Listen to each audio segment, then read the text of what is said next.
بسم اللہ الرحمن الرحیم۔ عزم تھا اس کا جواں ایمان کا دھارا تھا وہ، عزم تھا اس کا جواں ایمان کا دھارا تھا وہ، داعیے دین خدا عظمت کا مینارہ تھا وہ، کہتی ہے خلق خدا انسان بہت پیارا تھا وہ۔ آج 6 جنوری یعنی اس سے قبل 6 جنوری 2013 کو ایک عظیم شخصیت جسے قاضی حسین احمد رحمہ اللہ کے نام سے جانا اور پہچانا جاتا ہے، وہ اس فانی دنیا کو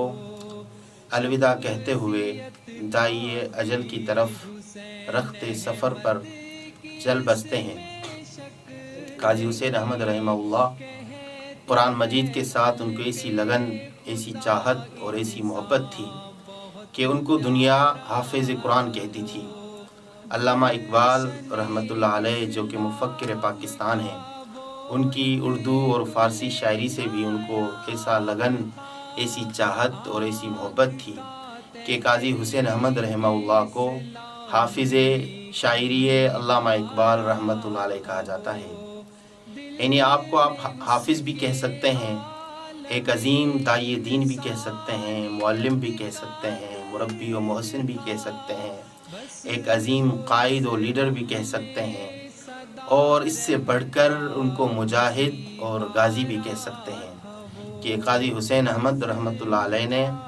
امریکہ اور روس کو للکارا۔ یعنی اس دور میں جب کسی کے اندر یہ جرت نہیں تھی کہ ایسی طاقتوں کو وہ للکار سکیں، لیکن یہ قاضی حسین احمد رحمۃ اللہ علیہ جن کی ذات کے اندر ایک ولولہ، ایک جوش اور جذبہ تھا، ان دنوں میں انہوں نے ان طاقتوں کو للکارا اور جہاد افغانستان میں بنفس نفیس اپنے کارکنان جماعت اسلامی پاکستان کے ساتھ وہاں شریک ہوئے اور مجاہدوں کے ساتھ، غازیوں کے ساتھ شانہ بشانہ ہو کر وہاں اس جہاد عظیم کے اندر انہوں نے حصہ لیا، اور ملک پاکستان کے اندر انہوں نے ایک بہت بڑی مہم کا آغاز کیا، یعنی امریکہ کو بھگانے کا۔ یعنی جب یہاں کا مقتدر طبقہ امریکہ کو یہاں آنے کے لیے، جگہ دینے کے لیے راستے دے رہا تھا، لیکن قاضی حسین احمد رحمۃ اللہ علیہ نے ملک عزیز، وطن عزیز پاکستان کے لوگوں کو ایک پلیٹ فارم پر جمع کر کے اعلان کرایا کہ ہم امریکہ کے وجود کو، امریکہ کے اقدام کو یہاں پر تسلیم نہیں کرتے اور نہ ہی ہم اس کو قبول کریں گے۔ اس لیے انہوں نے، ان کی مہم کا بڑا نعرہ تھا گو امریکہ گو، یعنی تا حیات۔ اور اس مہم کو پھر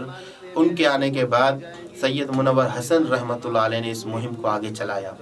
یعنی قاضی حسین احمد رحمۃ اللہ علیہ کی رگ و پے کے اندر ملک و ملت کی محبت رچی بسی تھی۔ اسی وجہ سے پوری دنیا کے پیر و جواں آج بھی ان سے محبت کرتے ہیں، اور خصوصی طور پر وہ جوانوں کو ولولہ دیا کرتے تھے، جوش اور جذبہ دیا کرتے تھے، اور ملک عزیز کی تمام تنظیموں کے لوگوں کو یہ کہا کرتے تھے کہ ہمارے وطن کا اصل سرمایہ ہے نوجوان۔ اگر یہ نوجوان علم و عمل اور تربیت کے زیور سے آراستہ ہو کر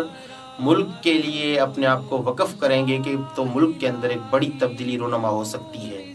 اس لیے ہم ان کو صرف قاضی حسین احمد رحمہ اللہ نہیں کہتے، بلکہ ہم ان کو عزیز جہاں کہتے ہیں۔ یعنی آج بھی ان کی محبت، ان کے ساتھ چاہت، الفت ہم سب کے دلوں میں رچی بسی ہے۔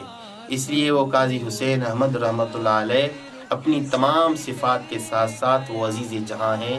جہاں کے تمام لوگ آج بھی ان سے محبت کرتے ہیں۔ سے جدا ہونے کا جی نہیں چاہتا عزیزو، آپ کا بھی جی نہیں چاہتا، میرا بھی جی نہیں چاہتا، لیکن انشاءاللہ اللہ تعالیٰ کی رحمت میں اکٹھے ہوں گے، اللہ تعالیٰ کے رحمت کے سائے میں جنت میں انشاءاللہ سب سے ملاقات ہوگی۔ وآخر دعوانا الحمدللہ رب العالمین۔